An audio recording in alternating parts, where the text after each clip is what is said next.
What is good? Osiris here, stuck in the middle. I'm going to do a deep dive, not too deep, on HR1 S1. It's now in the Senate. This is the For the People Act. It's already been passed in the House. Now it's S1 because it's on the Senate side. You're hearing a lot about this, and this is really, to me, this was always the end game. This piece of legislation, 818 pages. The first thing that this bill goes after is registration. Registration is how Democrats and Republicans, establishment Democrats and Republicans, basically any anti America First, anti MAGA, anti Trump politicians, so both of them, Republicans want this to go through too. They just are afraid to say so publicly because there's a populist rise in the Republican Party, and they're afraid they will get voted out. The first thing is to rain ballots from the sky. Voter registration modernization. So that means you can register on the internet. You can basically register at any time. So this allows them to do a lot because when Democrats and establishment Republicans do best, the more people come out. Most people in the country only know your mainstream politicians. So the more people that come out to the ballot to vote, that helps Republicans and Democrats. Automatic voter registration. So this is going to allow people to get registered every time they have an interaction with one of those government entities. Same day voter registration. No ID needed. All you need is the last four digits of your social security number. And this is federalized. States, if this legislation passes, states cannot override it. I think there would be a slew of constitutional challenges. It will go to the Supreme Court. But this is to federalize elections. So they have initiatives to promote voter registration because they want ballots raining from the sky, everyone registered, and even minors. 16 and 17-year-olds, they won't be able to vote, but they would be registered. So the moment they turn 18, they would be able to vote. That's not all bad, but again, it is designed to keep the establishment in power. The best name for this act is the Seize Authority from the State Act. You might have heard Joe Biden say, it's not who votes, it's who counts the votes. He wants the federal government to be in charge of that. There's a bunch of different acts in there. So like I said, it requires most federal and state government agencies to automatically register the voter anytime they interact with the DMV, Social Security, unemployment, corrections, welfare office, federal agencies, Department of Labor, Federal Bureau of Prisons, Center of Medicare, Medicaid. Anytime you interact with them, you are automatically registered unless you specifically ask not to be every single time. So most people aren't going to be asking every single time. And this system does not create any audits. So we don't know who's going to be auditing this. It's going to be pretty much impossible to audit an election. This could cause tons of ineligible voters to be registered. Federal agencies in charge of determining a person's domicile for voting purposes, as well as that individual's taxing state.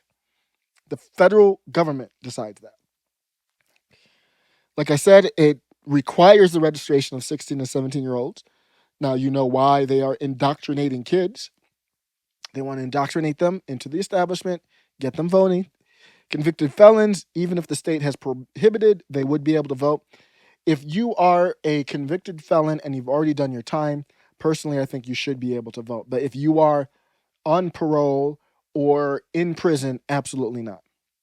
But Democrats and Republicans think that they would vote establishment. Every time you interact, you are re-registered. So if I go to the DMV, I'm registered. If I go to the DMV again, I'm registered again, which can create duplicates. It can cause a lot of problems to maintain this database. And you cannot remove anyone from the database for any reason. So you might have heard Republicans saying, hey, we got to clean the voter rolls. The federal government would not allow that. Even if you haven't voted in 10 years, you cannot remove someone from the voter rolls. Makes it hard to cross-check.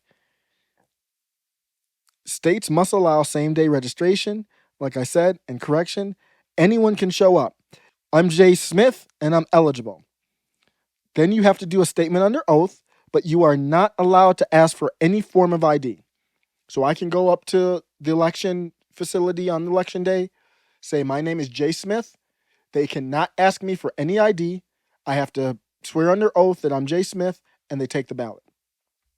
It's basically turning every election in every state into the disaster of California. So when you look, you can see the brilliant plan from the establishment, allow everyone to be registered, a mess of registration rolls, duplicate names, millions of people registered that probably shouldn't be. And then on top of that, you have to have drop boxes. You have to have mail-in ballots, and you have to have drop-in boxes. And you see where this is going? Ballot harvesting. Democrats, this is in my opinion, a dirty practice. It's one of the dirtiest practices in our election. So they are setting it up for these ballot harvesters to be legal in every state. How do you think they're going to turn Texas blue? If they pass this and it's not overturned by SCOTUS, Texas is blue in a heartbeat, like that. Because what they can do is go to these urban areas. You go into these apartment complexes. Some of these apartment complexes have hundreds to thousands of people in them. When you look at people who are more conservative, sometimes they're living in the suburbs or even out in rural areas. You can be way more efficient by going into one of those housing complexes. Now, ballot harvesting is legal. So you're not supposed to fill out a ballot for anyone. That's supposed to be illegal, but how are we going to know? There's no camera there. There's nobody watching. They're making ballot harvesting legal. This is a fact check by Reuters. HR1 would expand ballot collection. Already legal in more than half the states. They're trying to couch this. Well, so what? It's legal in more than half the states and illegal in the other half. It would not allow the tampering of votes. Of course it won't. But who's watching? So anyone, a paid campaign official could go into that apartment complex, knock on someone's door, senior citizen facility, knock on the door and say, hey, I know the chances are you're already registered. Where's your ballot at? Sweet talk them. Where's your ballot at? You go fill it out. You're not racist, are you? Nah, you're not going to vote for Trump. Come on, boo-boo. Vote for Michelle Obama. Vote for, I think it's going to be AOC. I know she scares you, but you're not going to vote for Trump. You're not going to vote for DeSantis. He's a white supremacist. Come on, girl. Come on, dude. Are you a traitor to your race? So they don't have to fill out the ballot, but who knows? We don't know if they're filling out the ballot. They could do that, and we would have no idea. Project Veritas did an expose on that. So you see it? Now, this bill is S1. It's not the bills that are in the House. This is the wish list bill. So they're going to break down pieces of this bill and put it in other bills. But this is what they want. So it has become associated with the phrase ballot harvesting. If passed, the legislation would still be challenged in court and will not be a part of the U.S. Constitution, meaning that none of its provisions would be enshrined. What does that mean? It would still be legal. This bill would make it legal.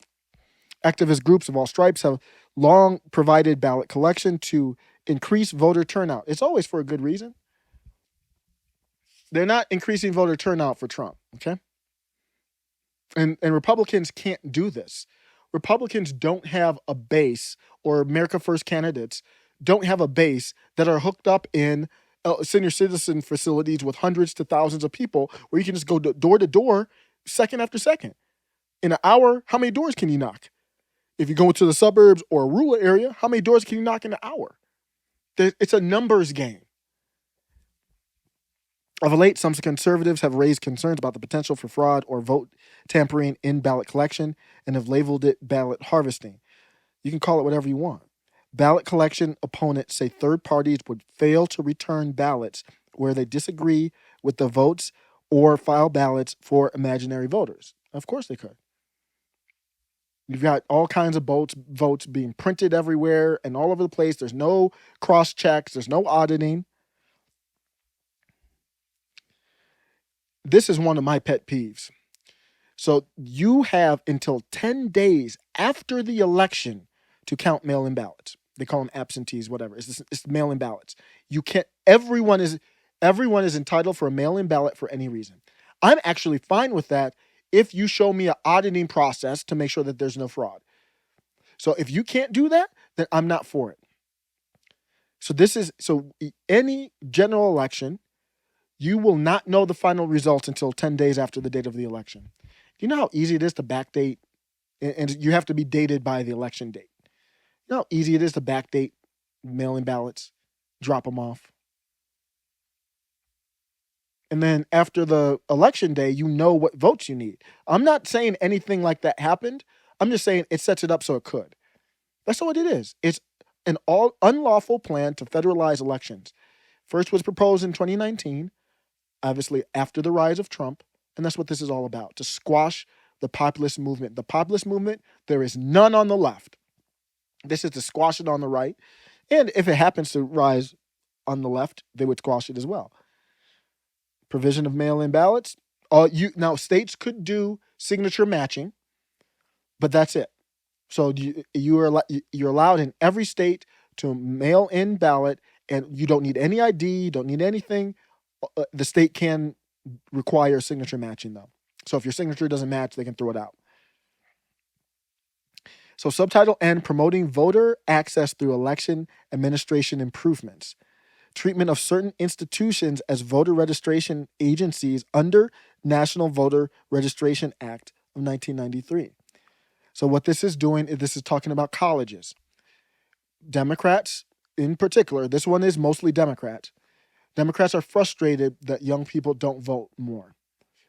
They're not reliable. Your senior citizens are the ones that take their civic duty more seriously, and your young voters are kind of like, we don't like either one of y'all. But this act actually provides federal funds. Institutions have to, this is not an option. So universities, colleges have to distribute voter registration applications for elections for federal office using a form that meets the requirements of Section 9 of the National Voter Act. They're basically saying you've got to get your students out to vote because we know they're all establishment. Provide clear guidance that each student enrolled at the institution should register in the state. So you have to do a lot of stuff here. You have to do this. I don't know what happens if you don't, but this is not a question. You have to make sure that they can register in the state and from another state of the ability to vote in the state of the institution in which the students are enrolled and physically in attendance. So what they're saying is you've got to make it clear to them if my residence is in Ohio, but I went to University of Michigan, that is a true story for me. What they're saying is you got to make it clear which state you can vote in. But another part of this bill is the federal government can decide what, I just read that earlier, what state you can vote in. So say I'm from Ohio and I vote in Michigan, the federal government can say that's okay. They want more people to vote. The institution ensures that the appropriate staff person or office has been designated as a campus vote coordinator. Every university would have to, by law, designate a campus vote coordinator. This is crazy stuff. So you would have to periodically share credible, nonpartisan resources. How do you identify that? Identified in consultation with the Election Assistance Commission. That is the federal government. So the federal government will tell you what nonpartisan resources are. Do you think an American First candidate is going to be that? You think Marjorie Taylor Greene is going to be that? It would be basically impossible for Marjorie Taylor Greene to get any votes on a school campus, any significant votes. Redistricting reform, that would be handled by the federal government. So you red states that redistrict to help your red candidates, it would only be blue states. Blue states do the same thing. But now the federal government will make sure, hey, I don't want you to redistrict that for American First candidate. No. We're not going to have that. The fund, so there's a freedom fund. So what happens here is Any small donation that's from $5 to $200 will be multiplied by 6, and the federal government would match that. There are some other requirements, but say a candidate like AOC, she gets small money donations, Bernie Sanders. Somebody donates $200 to Bernie Sanders. The government would pay with taxpayer money. Now, I'll get to that in a second. That's a controversial thing. The government will pay 6 times that.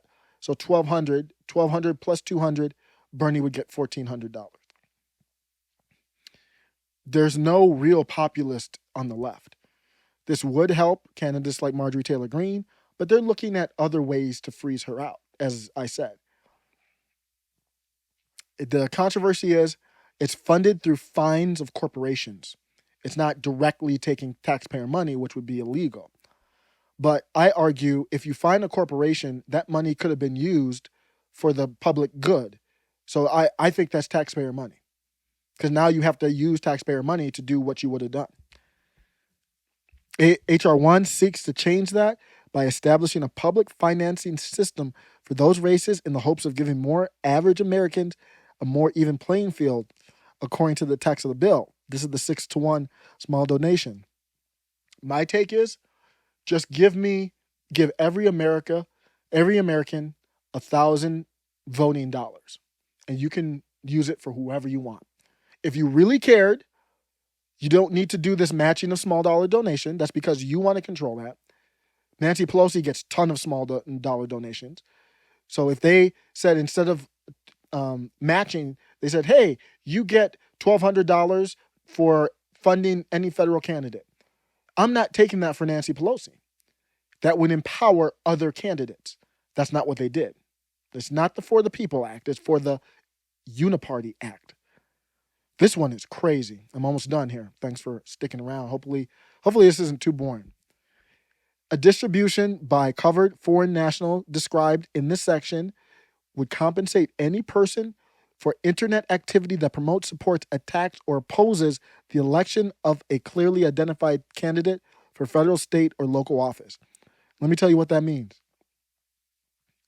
If you do, say I want to run for Congress, and I'm going to make a Twitter ad, and I'm going to make a Twitter ad attacking Nancy Pelosi, the federal government gets to decide the free speech, is that an invalid ad, and then they could fine you. This is crazy.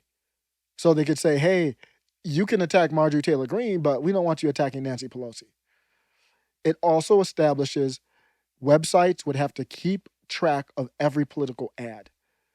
It would cause so much backlog and red tape, you would pretty much essentially stop all internet ads.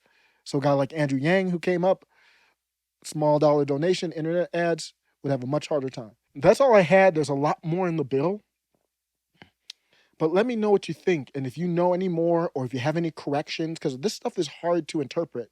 And then when you look it up online, the fact checkers are spinning. I want to make sure I'm accurate. Let me know. Thanks a lot for listening. Take care.